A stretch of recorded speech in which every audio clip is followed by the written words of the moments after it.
71페이지를 보시고요. 요약집 71페이지. 이거 왜 자꾸 열어놓으시지? 열시면 닫으세요. 이거 여기서 수업하는 사람은 죽어요. 더워갖고. 온풍기예요. 온풍기 이거. 입지론 보실 거고요. 입지론. 그러니까 여기 있는 입지 및 공간구조론이라고 하는 건 세 가지 이론이죠. 입지론, 지대론, 도시 내부구조론. 그 중에서 입지론은 두 가지만 공부하셨어요. 상호입지론하고 공허입지론하고. 상호입지론에서 공부하실 건 네 가지였습니다. 첫 번째, 중심지에 대한 이론에서는 중심지의 형성 원리를 설명했던 크리스탈러라는 사람의 이론하고, 그 다음에 중심지의 상호작용을 설명하고 있는 레일리하고 허프하고, 이 두 사람의 이론은 뭐 계산 문제 무조건 준비하시라고 그랬고, 컨버스의 모형은 지금까지 한 번밖에 안 나왔지만 뭐 계산식 정도는 외우고 계셔야죠. 그래서 얘가 뭐 무조건 시험에 나오는 부분으로 알고 계셔야 되고, 그 다음에 생각보다 자주 물어보는 게 상점의 종류도 생각보다는 자주 물어요. 상점의 종류. 그래서 이걸 입지 형태에 따라 네 가지로 나눈 거 하고, 파는 상품이 뭐냐에 따라서 세 가지로 나눈 것도 구별하고 계셔야죠. 그 다음에 세 번째, 자주 안 나와요. 지금까지 다 합쳐봐야, 이거 두 개 합쳐봐야 한 5개쯤 밖에 시험에 안 나왔던 건데, 하나가 이제 상권을 획정하는 방법. 그래서 여러분들한테 상권을 직접 획정해라 라고 내지는 않으니까 그 방법이 세 가지 있으니까 그 세 가지가 어떨 때 활용되는가 구분하실 수 있으면 되고, 그 다음에 매상고를 계산하는 방법, 가능 매상고의 추계 방법. 그래서 네 가지가 있으니까 그 네 가지를 개념 구별하실 수 있으면 되죠. 그래서 이 두 가지, 얘는 뭐 매년 나오는 거고, 얘는 그래도 생각보다 자주 나오고 있고, 얘네들은 어쩌다 한 번씩 나오는 것들이니까 그것만 잘 추리시면 됩니다. 그래서 책의 71페이지 중심지에 대한 이론부터 보시면 크리스탈러의 이론이 나오고, 크리스탈러의 중심지 이론에서는 두 가지 공부하시라 했어요. 제일 먼저 중심지의 형성 원리와 관련해서 이 사람이 사용했던 기본적인 용어들. 그래서 뭐 중심지가 뭐고 배우지가 뭐고 재와의 도달거리, 최소의 고치가 뭔가. 그래서 중심지는 굵은 글씨로 되어 있는 거, 주변에 있는 배후 지역에다가 재화나 용역을 제공하는 상점들이 밀집한 지역을 중심지라 부른다. 그 다음에 배후지는 그 중심지로 물건을 살 실질적인 소비자가 존재하는 권역을 배후지 또는 상권, 그래서 이걸 하나의 시장지역이라 부른다.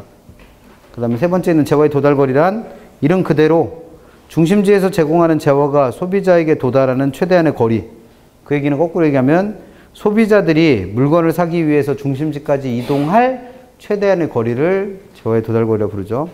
그래서 기출됐었던 24회 시험에서는 중심지에서 판매하는 재화에 대한 수요가 얼마가 될 때?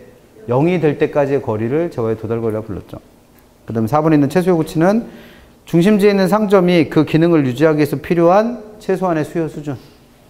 그래서 기본적으로 네 가지 개념 알고 계시고, 그 다음에 이 사람은 중심지가 형성될 수 있는 원리로 재화의 도달거리라는 거와 최소의 고치를 비교해서 누가 더 커야, 재화의 도달거리가 더 커야 중심지가 형성될 수 있다.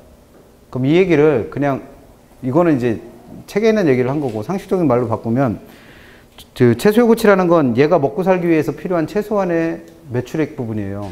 근데 그 매출액보다 재화의 도달거리라는 건 물건을 사러 올 실질적인 소비자들의 거리입니다.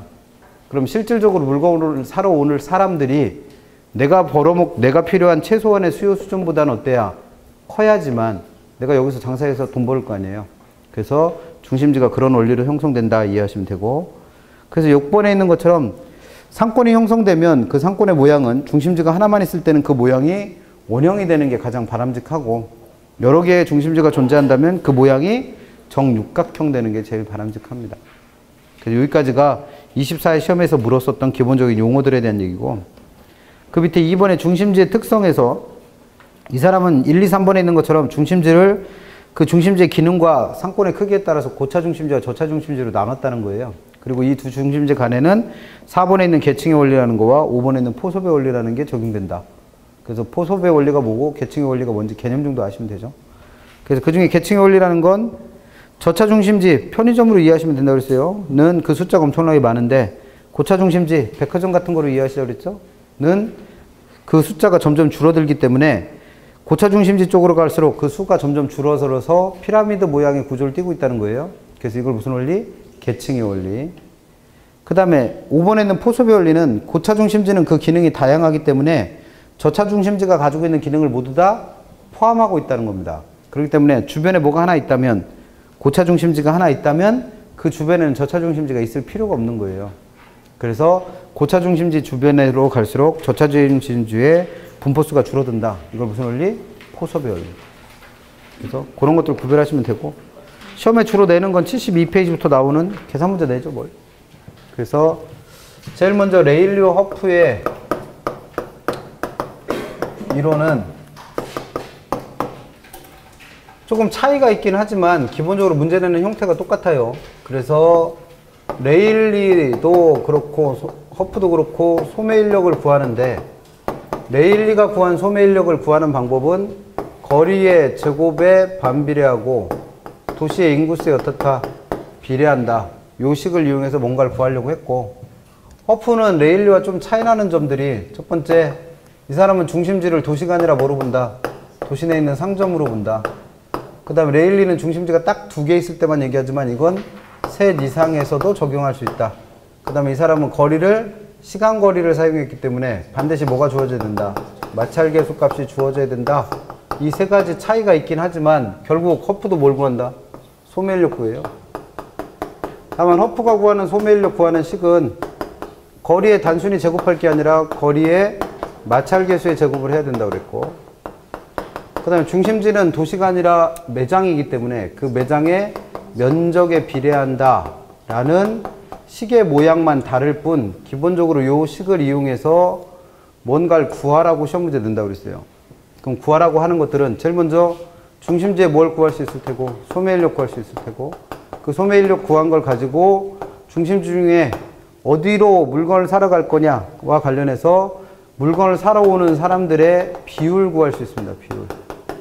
그래서 이 비율 구하는 식은 뭐 책에 나와 있는 것처럼 A의 소매인력 구하는 식 더하기 B의 소매인력 구하는 식 분의 뭐 A의 소매인력 구하는 식, 이렇게 기억하셔도 되고, 어차피 비율이라는 게 어떻게 구해지는 값이에요? 비율이라는 게 전체 값에 대한 부분의 값이 비율이죠. 그래서 두 중심지 간의 전체 소매인력 분의 내가 구하려고 하는 각 중심지의 소매인력, 이렇게 하면 물건 사러 올 사람들의 비율 구할 수 있다고 그랬고, 그 구해진 비율에다 뭘 곱해주면, 배우지에 있는 인구수를 곱해주면 그게 이 어떤 중심지로 물건을 사러 올 이용객수를 구할 수 있다고 그랬고, 그 이용객수 구한 거에다 다시 뭘 곱해주면 이 사람들 1인당 지출하는 금액을 곱해주면 그걸 이용해서 뭐도 구할 수 있다?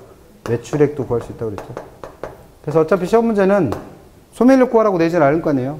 그럼 요 세 가지 중에 뭔가를 구하라고 낼 테고, 시험 문제가 뭐가 나왔느냐에 따라서 요 식을 이용해서 이 값들을 이렇게 순차적으로 계산해 내려가시면 되죠, 뭐.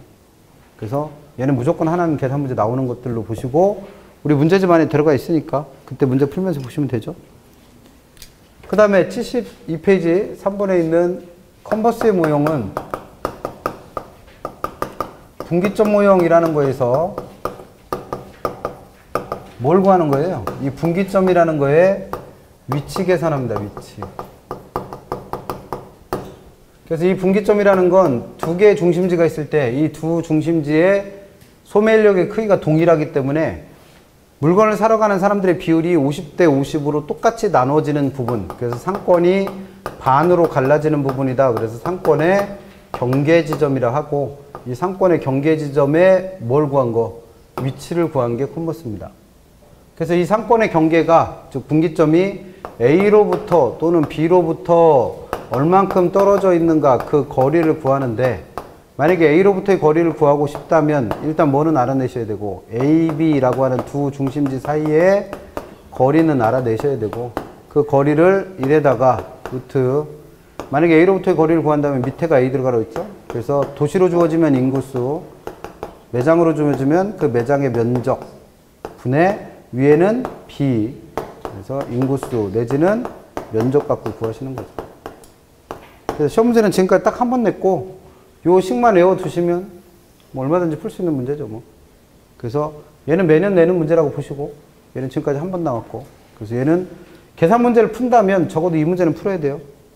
그래서 계산 문제는 어떻게 할지 지난주에 설명드렸죠. 정했잖아요. 어떻게 하기로 했어요?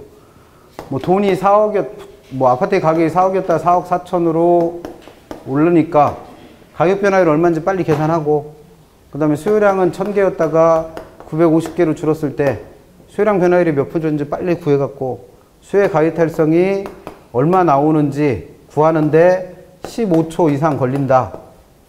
그럼 계산 문제는 하지 않기로 했습니다. 이거 구하는데 15초 이상 걸리면 이거는 수학하다 끝나는 거예요. 산수 문제 풀다가. 못 풀어요, 솔직히. 이 정도 계산을 15초 만에 못 끝내실 정도면 계산 문제는 안 하는 게 나아요. 그래서 그 시간에 차라리 다른 거 하시는 거고, 나는 이거 15초 안에 구할 수 있어서 계산 문제를 푼다라고 결정을 했다면 얘네들 정도는 기본적으로 푸실 수 있어야 된다는 거죠. 그래서 계산 문제는 이제 더 이상 논란의 여지가 없기에. 그래서 이거는 뭐 개인차가 있잖아요. 이거를 10초 만에 하는 분도 있을 테고, 뭐 1분 걸리는 분도 있을 테고. 그럼 이거 1분 걸려서 풀 정도면 계산 문제는 안 하는 게 낫다는 거예요. 그 시간에 차라리 민법 푸세요. 그래서 계산 문제 꼭 풀어야 될 문제 중에 하나가 이제 레일리와 허프의 문제고, 그 다음에 75페이지 가셔서 두 번째, 상점의 종류. 그래서 상점의 종류는 생각보다 자주 물어요. 그래서 1번에 입지 유형에 따른 상점의 종류 4가지 나와 있죠. 산재성, 집재성, 국부적 집중성, 집신성 점포. 이름의 개념은 나와 있으니까 개념이 대단하게 어려운 건 아니고, 문제 풀 때 각각의 뭐를 하나씩 기억하시자. 예. 그래서 우리가 쉽게 이해하기로는 편의점, 실제 기출됐었던 건 세탁소나 잡화점과 같은 비슷한 점포들이 흩어져 있어야 유리한 점포를 산재성 점포. 이와는 반대로 가구점이나 아울렛처럼 동일한 점포들이 모여 있어야 유리한 점포, 집재성 점포. 그거랑 구별하시고, 동일 업종은 아니더라도 도심에 모여 있는 게 유리한 백화점과 같은 점포를 집심성 점포. 그 다음 이거랑 반대말로 농기구점과 같이 고객들이 외곽에 있기 때문에 외곽에 있는 소규모 중심지인 국부적 중심지에 상점이 모여야 되는 걸 국부적 집중성 점포. 뭐 개념 구별하시면 되는 거죠. 그 다음에 양가로 2번에 있는 파는 상품의 종류에 따른 분류는 편의품, 선매품, 전문품이 뭔지만 알면 돼요. 그걸 파는 상점들이니까. 그럼 편의품은 일상생활용품, 선매품은 여러 상점을 통하여 비교, 이걸 두 글자로 쇼핑한다 그랬어요. 쇼핑. 그래서 쇼핑에서 사는 여성 의류 같은 거. 그 다음 전문품은 고객이 특수한 매력을 찾으려고 하는 고가의 브랜드 상품. 우리가 소위 말하는 누구? 명품 같은 거. 이런 것들을 뭐란다? 전문품. 그래서 파는 상품이 뭔지만 구별하면 그거 파는 상점이 얘네들이니까 구별하실 수 있죠, 뭐. 그래서 대단히 어려운 내용은 아니고, 우리 문제집에는 이거를 입지 유형에 따라 4가지 나눈 거 한 문제, 상품의 종류에 따라 나눈 거 한 문제, 뒤섞어서 낸 거 한 문제, 그래서 3문제 들어가 있습니다. 그래서 그 문제 풀 수 있으면 되죠, 뭐. 여기까지는 자주 내는데 3번부터 나오는 상권의 획정 방법 이런 거는 어쩌다 한 번씩 물어요, 진짜. 그럼 얘네들은 나올 가능성은 없지만 나왔을 때 뭔지는 알아야죠. 그래서 상권을 획정하는 방법 3가지 있는데 이걸 이용해서 상권을 실제로 획정해라? 이런 건 안 물어요. 그러니까 어차피 문제에서 어떨 때 활용하는지만 구분하실 수 있으면 됩니다. 그래서 제일 먼저 있는 시장침투법은 우리가 일반적으로 볼 수 있는 경쟁이 존재하는, 그래서 상권이 중복되는 경우에는 시장침투법을 이용해서 상권을 나눠주는 거고, 공간독점법은 거리 제한 같은 것들이 존재해서 그 지역에 대한 독점을 행사하는 점포가 있을 때, 그럴 때 활용하는 게 공간독점법. 분산시장접근법은 예를 들어서 전문품점, 명품상점은 대한민국 방방곡곡마다 다 그 상점들이 존재한다? 가 아니죠. 소위 대도시는 나와야지 그런 물건을 살 수 있잖아요. 그와 같이 상권이 연속되지 못하고 이렇게 분화되어 있는 경우에 전문품처럼, 그러니까 특정 지역에 가야 그 상점을 볼 수 있는 그런 점포의 경우에 상권을 획정할 때 뭘 쓴다? 분산시장 접근법 씁니다. 그러니까 읽어보시고 3개를 어떨 때 활용하는지 구별만 하시면 돼요. 지금까지 시험은 2번 냈던가 그랬습니다. 이거는. 그리고 한 페이지 넘겨서 76페이지에 있는 가능 매상고를 추계하는 4가지 방법도 개념 구별 정도만 하시면 되고, 제일 먼저 나와 있는 비율법은 그 2번에 있는 분석 절차라고 돼 있는 거에서 이게 어떤 방법인지 이해만 하시면 돼요. 쉽게 말하면 어떤 지역 안에 내 물건을 팔아먹게 될 일단 뭐를 정하고, 상권을 획정하고, 상권을 정하고, 그 상권 안에 나와 같은 물건을 팔고 있는 점포가 여러 개 있다고 가정을 해요. 그래서 뭐 5개가 있다. 근데 그 중에서 요 A라는 점포가 내 점포라고 한다면 이 점포에서 발생할 매상고를 계산하는 방법이에요. 근데 이 매상고를 계산할 때는 아까 허프의 논리처럼 일로 물건을 사러 오는 사람들의 비율은 이 점포의 면적과 관련이 있다고 보는 거예요. 그러면 이 5개 점포의 전체 면적을 일단 계산을 해보는 거죠. 그래서 전체 면적을 계산해 봤더니 뭐 1000제곱미터다. 근데 그 중에서 내 점포의 면적이 200제곱미터다 라고 가정을 해보는 겁니다. 그러면 면적 비율이 몇 프로가 되는 거예요? 20%. 그러면 이 5개 상점에서 공통적으로 팔고 있는 물건이 뭐 치킨이다라고 가정을 해보면 이 동네 사람들은 이 치킨을 사 먹기 위해서 한 달에 총 뭐 1000만 원의 돈을 지출한다. 그럼 이 1000만 원 중에서 몇 프로를 내가 가져간다는 거예요? 20%가. 그래서 내 매출액은 얼마다? 한 달에 200만 원이다. 이렇게 계산하는 걸 두고 비율법이라고 부릅니다. 그러면 어떻게 하면 돼요? 내가 물건을 팔아먹을 상권을 정한 다음에 그 지역 내에 있는 점포들의 면적 비율을 계산하고 그 동네 사람들이 내 물건에다 쓰는 가능 금액을 계산해서 매출액 구하는 방법을 비율법. 두 번째는 유추법은 비교하는 거예요, 비교. 그래서 1번에 있는 것처럼 같은 회사에 있는 다른 점포 또는 내 점포랑 유사한 점포가 한 달에 얼마 버는지를 분석해 보는 거예요. 그럼 걔네들이 그만큼 번다면 나도 비슷한 점포니까 그 정도는 벌겠지라고 유추하는 방법을 유추법. 세 번째 있는 중력 모형은 허프 모형이에요, 그냥. 허프와 레일리는 마지막에 뭐 가지고 했었어요? 매출액 구했었잖아요. 그럼 이게 매상고가 되는 거지 뭐. 그래서 중력 모형에서는 만약에 레일리 이론을 원용한다면 누구랑 누구만 알면 거리와 인구수. 그 다음에 허프의 모형을 갖다 쓴다면 거리와 매장의 면적만 알면 매상고 구할 수 있는 방법인 거죠. 4번에 있는 회기 모형은 2번에 있는 요약에서처럼 매상고를 Y값 종속변수로 보는 거예요. 그리고 그 매상고에 영향을 줄 수 있는 인구수나 소득, 뭐 선호도, 편리성 등등등등의 값들을 X값인 독립변수로 주는 거죠. 그래서 이 매상고와 독립변수 간의 함수식을 만들어낸 게 회기 모형입니다.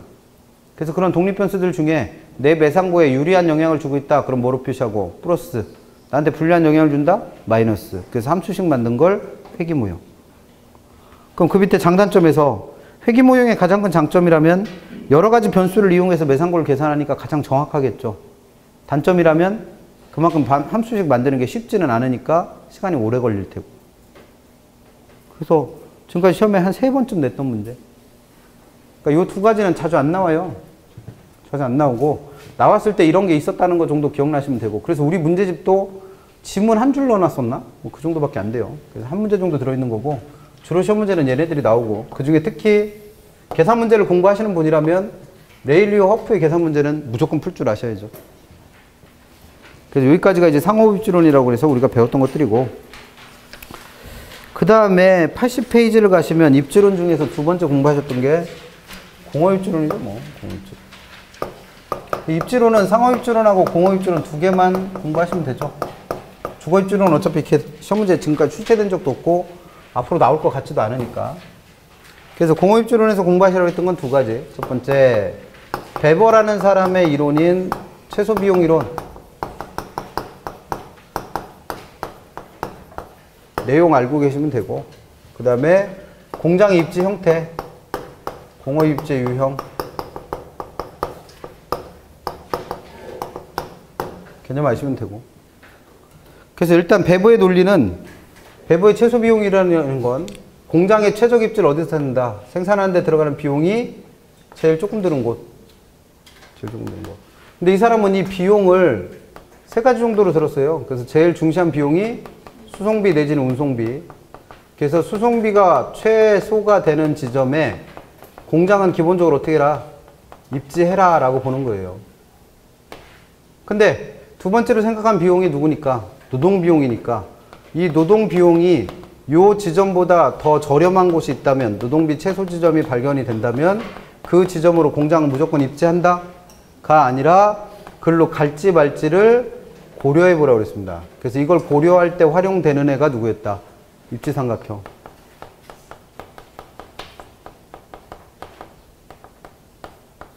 그래서 입지삼각형이라는 건 운송비 최소 지점을 찾으려면 이때 운송해야 될 건 종류가 두 가지랬죠. 시장으로 물건을 팔러 갈 제품하고, 그다음 원료 산지에서 이동시켜야 될 원료. 그래서 그 원료의 운송비와 그 다음에 제품의 운송비를 운송되는 거리와 운송할 물건의 무게에 따라서 그게 최소가 되는 지점을 일단 어떻게 하고 찾아내고, 그 지점이 만약에 이 지점이라면 거기에 공장은 어떻게 하라는 거예요? 기본적으로 입지를 하라는 거예요. 근데 이 지점에서 공장을 조금이라도 이동을 시키면 뭐가 늘어난다?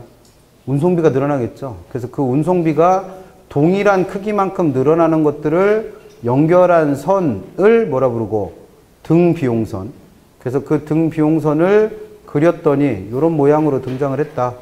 그래서 얘가 뭐 10원의 등비용선, 얘가 20원, 얘가 30원이라고 가정을 하면, 만약에 요 지점에 요 지점보다 노동비가 싼 지점이 발견이 됐다.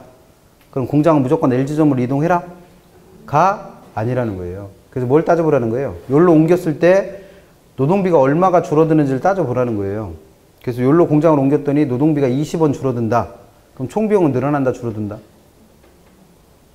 그걸 판단하실 수 있으면 돼요. 그래서 일로 옮기면 노동비 얼마 줄어요? 20원. 그럼 수송비는 얼마 늘어?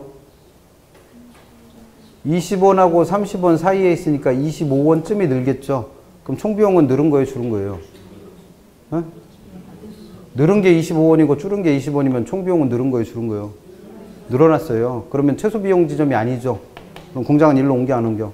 안 옮긴다는 얘기예요. 근데 만약에 여기서 노동비가 30원이 줍니다. 그러면 총비용은 늘어난다, 줄어든다?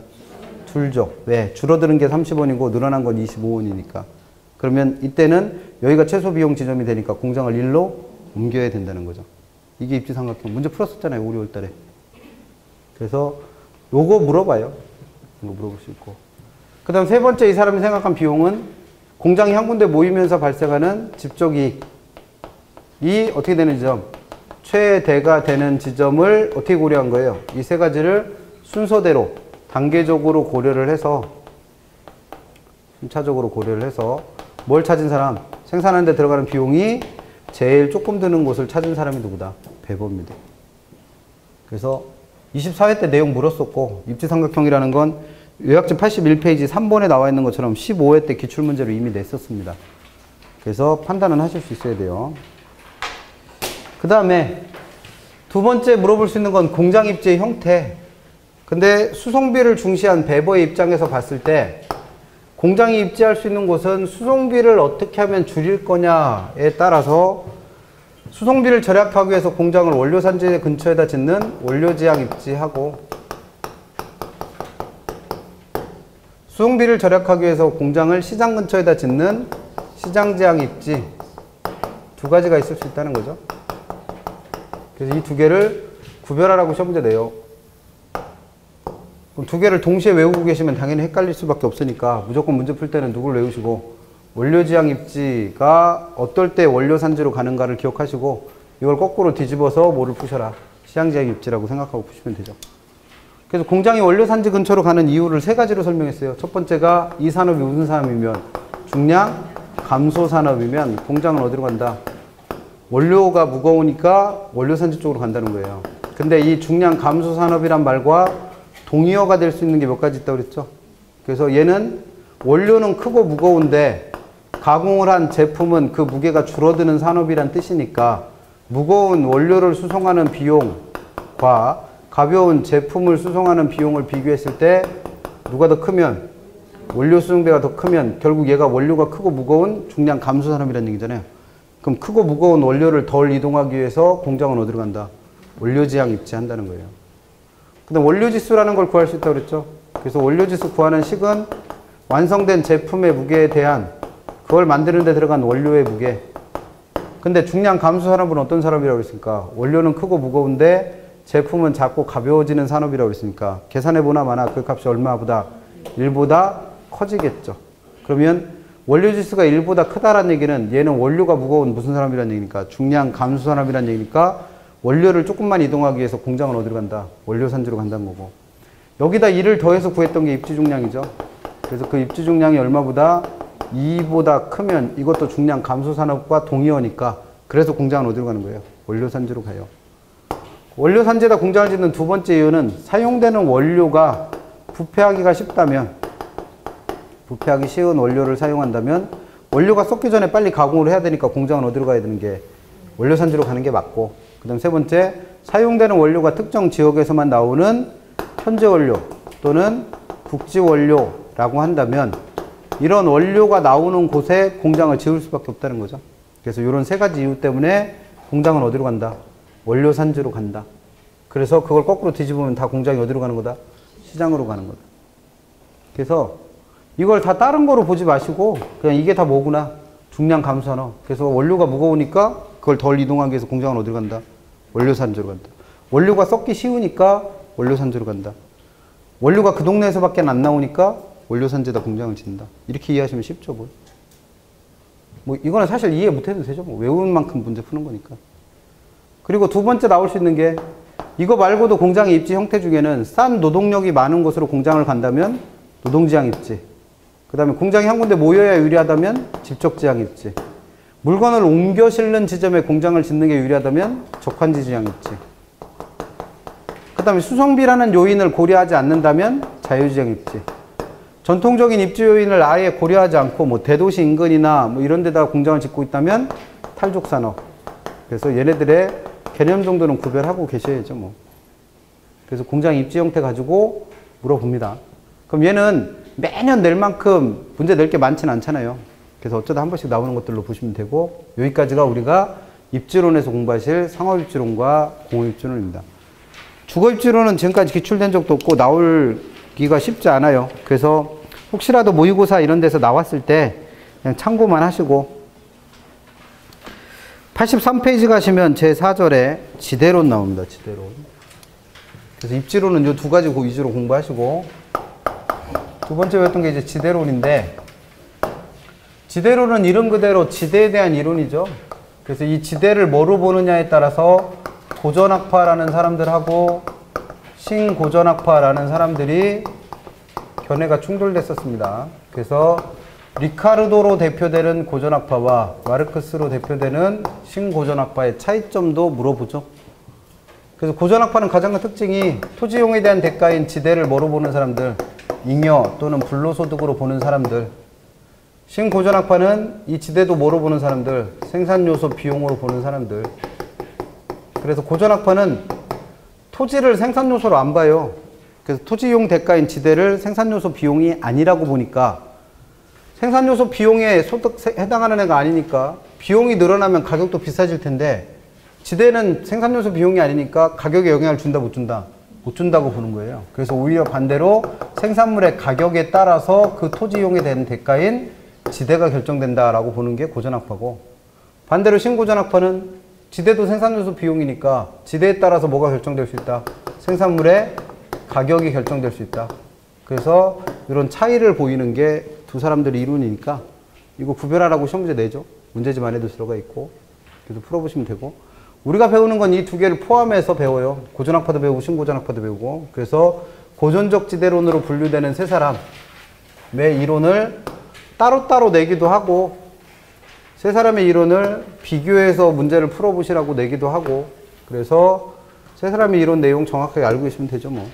그래서 그게 리카르도라는 사람의 차익지대설이었고, 또 하나가 이제 튜넨이라는 사람의 위치지대설 또는 입지교차 지대설이라는 거였고, 그 다음에 또 하나가 마르크스라는 사람의 절대지대설이었죠. 솔로 해야겠네. 그래서 세 개 비교한다면 비교해야 될 거리가 일단 지대 발생의 원인을 서로 좀 다르게 들고 있으니까 그 발생 원인이 어떤 것들인가 구별하시고, 그 다음 지대를 어떻게 보느냐, 그 성격 서로 다르니까 구별하시고, 그 다음에 이 사람들 이론의 특징적인 점들이 어떤 것들인가 구별하고 계시면 되죠. 그래서 리카르도는 지대가 생기는 이유가 토지마다 뭐가 다 다르니까, 비옥도가 다르니까, 생산성이 다르니까 지대가 발생한다. 그래서 그렇게 비옥도가 높고 생산성이 높은 땅을 우등지라 부르니까 그 우등지가 양이 한정돼 있어서 우등지를 이용하기 위해서 지대를 지불한다고 보는 거죠. 근데 그 우등지도 시간이 지나면 그 수확이 어떻게 되니까 점점 줄어든다라는 수학 체감의 법칙이 적용되기 때문에, 수학 체감의 법칙이 적용되기 때문에 우등지 이용을 하기 위해서 사람들은 뭘 지불한다? 지대를 지불한다라고 본 거죠. 그래서 이 사람이 생각한 지대는 생산성이 높은 땅인 우등지와 생산성이 가장 낮은 땅인 한계지 간에는 그 생산성의 차이로 인해서 뭐가 차이 나니까? 수확액이 차이 나니까 그 수확액의 차액만큼을 뭐로 지불했다? 지대로 지불했다고 보는 거예요. 그래서 이걸 무슨 지대? 차액지대라고 부른다는 거죠. 그래서 이 사람 이론의 가장 큰 특징적인 점은 이 사람 논리라면 생산성이 가장 낮은, 비옥도가 가장 낮은 한계지라는 땅에서는 지대가 발생하지 않는다고 봐요. 근데 실제로는 그 한계지라는 땅에서도 뭐가 생길 수 있다? 지대가 생길 수 있다는 거예요. 근데 이 사람 논리로는 그 한계지에서 왜 지대가 발생하는가 그 이유를 설명한다 못한다?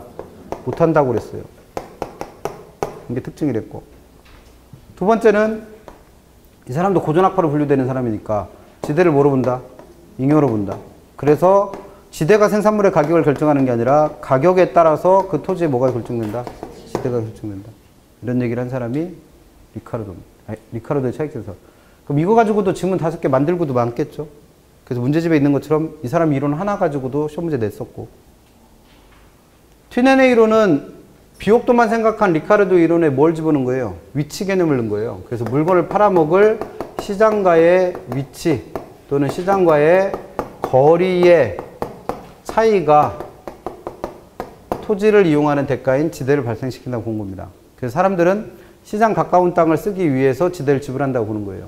그래서 시장에 가까운 땅을 이용하면 그만큼 시장까지 물건 팔러 갈 수송비가 어떻게 되니까? 절약이 되니까 그 수송비의 절약액이 그 토지용인 대가인 지대가 된다고 본 겁니다. 그래서 이 수송비 절약액이 위치 따라 달라진다고 그래서 이걸 위치지대 또는 이 토지를 이용하기 위해서 여러 사람이 경쟁한다고 그래서 입지 교차지대라고 표현하기도 하는 거죠. 그래서 튀네네 이론의 가장 큰 특징은 뭘 그린다? 지대곡선 그립니다. 그래서 지대곡선의 모양 두 가지 어떤 의미인지 아셔야죠. 그래서 우하향한다. 그 다음에 원점에 대해서 볼록하다. 의미 아시면 돼요. 그래서 얘가 우하향한다라는 건 시장 가까운 곳일수록 편의상 도심이라고 표현한다면 시장 가까운 곳일수록 물건 팔러 가기가 편하니까 수송비 절약이 크겠죠. 그래서 지대도 그만큼 어떻게 되고 높아지고 외곽으로 갈수록 즉 시장에서 거리가 멀어질수록 그만큼 절약할 수 있는 수송비가 거의 없다는 거예요. 그러다 보니까 지대는 낮아진다. 그래서 지대곡선은 우하향하는 모양이다. 그 다음에 원점에 대해서 볼록하다라는 건 튀네는 원래 농업입주론을 주장한 사람이에요. 그래서 6개의 서로 다른 농업이 토지를 이용하기 위해서 경쟁을 할 때 그 토지를 실제로 할당받는 애는 그 중에 가장 높은 지대를 지불할 수 있는 애인데 그게 지대가 비싼 도심 쪽에서는 지대곡선이 제일 가파른 집약적인 농업이 가장 높은 지대를 지불할 수 있게 되기 때문에 도심 쪽의 토지는 누가 이용하게 되고 집약적인 농업이 그 토지를 이용하게 되고 그 다음에 외곽 쪽에 지대가 싼 부분의 땅은 경쟁을 통했을 때 지대곡선이 완만한 그래서 가장 누가 조방적인 애가 가장 높은 지대를 지불할 수 있기 때문에 조방적인 농업이 입지를 해서 이용하게 된다는 거죠. 그래서 지대곡선의 모양은 우하향하면서 원점에 볼록한 형태를 띱니다. 그래서 이게 농업에서 설명할 때도 타당성을 갖지만 이게 도시, 지금 현대 도시에 와도 타당성을 갖는다는 거예요. 그래서 이 이론을 현대적으로 발전시켜서 써먹은 이론이 알론소라는 사람의 입찰지대론이고 입찰지대설이고 내용은 거의 다 똑같아요. 다만 차이가 있다면 서로 다른 농업이 입지하는 걸 설명하는 게 튀네네 이론이고 서로 다른 산업이 입지하는 걸 설명한 게 알론소의 이론이고 그래서 이 사람 이론을 발전시킨 거니까 문제가 나왔을 때 뭐 거의 비슷하다고 생각하고 푸시면 되죠. 일단 마르크스가 주장한 절대지대설은 지대가 발생하는 원인이 토지를 누가 소유하니까 개인이 소유하고 있으니까 그렇다는 거예요. 그래서 이 소유권을 행사하는 땅이면 무조건 뭐가 생긴다? 지대가 생긴다고 보는 거예요. 그래서 지대가 크냐 작으냐는 이 소유권 행사를 강하게 하느냐 그렇지 않느냐의 차이입니다. 그래서 소유권을 갖고 있다면 무조건 지대가 발생한다고 해서 이걸 절대지대라고 표현한 거죠. 그래서 문제 풀어보셔도 알겠지만 리카르도나 튀네네 문제는 따로따로 이걸 가지고 한 문제 만들기도 해요. 그리고 일반적인 문제 형태는 이걸 다 섞어가지고 5개 지문 만드는 거죠. 그래서 어떻게 나오든 간에 얘네들은 뭐 학설들의 내용만 알시면 되는 거니까 풀어야 될 문제죠. 근데 매년 내요, 거의. 지대로는 거의 매년 나오고 있습니다. 그 다음에 89페이지 가시면 마지막으로 배우셨던 이론이 도시 내부 구조론. 얘는 도시가 어떤 구조로 발전하고 형성되는가에 대한 이론이에요. 그래서 세 가지 이론 구별해서 알고 계시면 되죠. 버제스의 동심원 이론하고, 그 다음에 호이트라는 사람의 선형 이론하고, 그 다음에 해리스와 울만이라는 사람의 다핵심 이론하고, 그래서 내용을 많이 알고 계실수록 좋겠지만, 그래서 뭐 요약집에 있는 거 다 표로 만들어 놓은 거 다 읽어보시고 그게 뭔지 다 알고 계시면 더 좋겠지만, 문제 푸는 데는 두 가지씩만 알고 계셔도 별 무리 없이 풀 수 있다고 그랬죠. 그래서 뭐 버제스의 이론이 도시 생태학적 관점에서 주거지역의 분화가 도시 구조에 어떤 영향을 줬는가를 연구한 이론이다. 그래서 뭐 1920년대 시카고시를 배경으로 했다. 알고 계시면 좋죠. 근데 그걸 틀리게 낼 일은 현실적으로 거의 없다는 거예요. 뭐 20년대인데 40년대, 뭐 시카고인데 뉴욕, 이렇게 시험 문제 내지는 않는다는 거예요. 출제자들도 바보가 아니니까. 그래서 그런 것들은 그냥 참고로 봐두시고, 중요한 건 뭐예요? 이 사람은 튜넨처럼 도시가 5개의 뭘 그리면서, 동심원을 그리면서 그 모양이 생겼다고 본 게 버제스예요. 그래서 하나 더 기억하신다면 이 5개 동심원 순서 기억하시겠죠? 제일 안쪽에 뭐가 있고, CBD라는 중심 업무지구가 있고, 그 바깥에 여러 개의 용도가 섞여 있는 전이지대 또는 천이지대라는 게 있다고 그랬고, 그 바깥은 전부 다 뭐다? 주거지대를 했습니다. 근데 이 주거지대가 제일 중요한 게 뭐예요? 도심 가까운 쪽에 누가 살고 있고, 저소득층이 살고 있고, 이게 외곽으로 갈수록 고소득층이 사는 동네로 분화되어 있다는 게 가장 큰 특징이죠. 그래서 버제스 이론에서 시험 문제 제일 많이 나왔던 건 저소득층의 주거지역이 어디에 있다? 일자리를 구하기 위해서 도심 가까운 곳, 그래서 도심과의 접근성이 양호한 곳에 누가 살더라? 저소득층이 살고 있더라 라는 게 가장 큰 특징입니다. 호이트의 이론은 이렇게 원 모양으로 생겼던 도시가 교통의 발달에 따라, 즉 교통망의 발달에 따라서 외곽으로 어떻게 되는 거예요? 확장이 일어나는 거예요. 그래서 이게 무슨 모양으로? 부채꼴 모양으로. 그래서 선형 이론입니다. 부채꼴 모양으로 뭐가 일어났다? 변형이 일어났다라고 보는 게 호이트예요.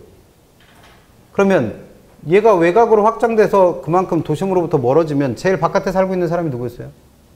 고소득층이었죠. 그러면 고소득층들은 도심과의 접근성이 낮아지니까 고소득층의 주거지역이 어디론가 이주를 하겠죠. 그래서 고소득층의 주거지역이 어디 가까이로 왔다? 도심 가까이로는 안 들어온다고 그랬어요. 왜? 저소득층 살고 있는데 쪽팔리게 얼른 걸르가. 그러니까 고소득층 주거지역은 어디로 이동한다는 거예요? 도심과의 접근성을 높이기 위해서 교통망 인근. 그래서 뭐가 높은 곳? 도심과의 접근성이 높은 곳에 이제 누가 살기 시작했다? 고소득층 살기 시작했다고 본 겁니다. 그래서 고소득층 주거지역이 어디 근처로 옮겨왔다? 교통망 근처로 이사왔다라는 거 주장한 사람이 호이트입니다. 해리스와 울만의 이론은 도시는 하나의 핵심 주변에서 발전하는 게 아니라 여러 개의 분화된 핵심에서 성장하고 발전한다라고 설명한 거고, 기억하실 건 다익이 생기는 4가지 이유 기억하시랬어요. 그래서 다익이 생기는 이유, 하나에 모여있던 핵심 기능이 여러 개로 분화되는 이유는 첫 번째, 동일한 활동끼리는 한 군데 모이고 싶은 거예요. 그러려니까 분화돼 나갈 수밖에 없는 거고, 그 다음에 서로 다른 활동끼리는 붙어있으면 쌈나니까 어떻게 하려고? 흩어지려고 여러 개의 핵심으로 발전한 거고, 그 다음에 특수한 입지를 요구하는 시설 같은 경우에는 거기에밖에 입지를 못하니까 얘는 도심으로부터 분화돼 나갈 수밖에 없는 거죠. 그래서 대표적인 게 뭐 기차역 같은 거, 이런 것들이었고, 그 다음에 지대지불 능력의 차이가 나니까 대표적인 게 관공서 같은 것들. 그래서 관공서 같은 것들은 도심에 모여있기에는 집값, 땅값이 너무 비싸죠. 그러니까 분화돼 나오면 그 주변에서 다익이 생겨서 도시가 발전한다고 보는 거예요. 그래서 세 가지 잘 구별하시는지를 묻고, 지금까지 시험 문제 제일 많이 물었던 건 버제스는 저소득층들이 어디 살고 있다? 도심 가까운 곳에 살고 있다. 도심과의 접근성이 양호한 곳에. 호이트는 교통망 인근 접근성 양호한 곳에 이제 누가 산다? 고소득층이 산다. 구별하시는 거죠. 그래서 얘네들은 지금 설명드린 뭐 입지론도 그렇고 지대론도 그렇고 도시 내부 구조론도 그렇고 이해하라는 게 아니에요. 어차피 이 사람들 이론을 공부하는 게 아니니까. 그래서 이 사람들이 설명한 내용이 어떤 것들인지 많이 외운 분이 맞추는 거예요. 그래서 뭐 암기 과목이죠, 이 부분은 다. 근데 시험 문제는 많게는 이쪽 파트에서 5개까지도 냈고 기본적으로 2개 이상은 꼬박꼬박 내니까 잘 정리하고 계셔야죠, 뭐. 그래서 여기까지 한 내용을 요약 기본서에, 아니, 문제집에 90페이지부터가 경기 변동에 대한 얘기죠. 잠깐 쉬었다가 90페이지부터 다시 나갑니다. 잠깐 쉬었다 할게요.